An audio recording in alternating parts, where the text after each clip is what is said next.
আছে? কোনো মূল্য নাই।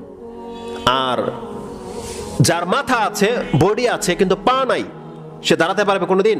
কোনোদিন দাঁড়াতে পারবে না। ধরে নেন এই বিল্ডিং, এই বিল্ডিং এর একটা রাস মাথা আছে, সেটা কি? ছাদ। কিন্তু এগুলো টিকে আছে কিসের উপরে? এই পিলারের উপরে।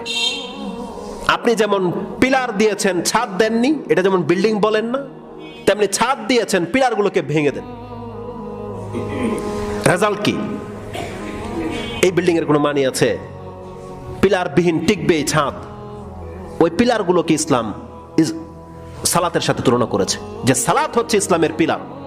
যে সালাত ইসলামটাকে ধরে রেখেছে, যার সালাত নাই তার ইসলাম নাই। তার মগজ মরা, মানে মৃত মগজ নিয়ে সে বেঁচে আছে, কিন্তু তাকে পিলার দিয়ে তার ইসলামটাকে দাঁড় করাতে হবে। আর যখন ইসলাম দাঁড়িয়ে যাবে, তখন তার কাছ থেকে কোন সৎ আমলগুলো গ্রহণ করা হবে সেটা পরে হিসাব নেওয়া হবে।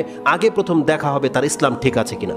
রাসূলুল্লাহ সাল্লাল্লাহু আলাইহি ওয়াসাল্লাম থেকে একটা হাদিস কোট করেছেন মুআজ বিন জাবাল, তার বর্ণনা থেকে।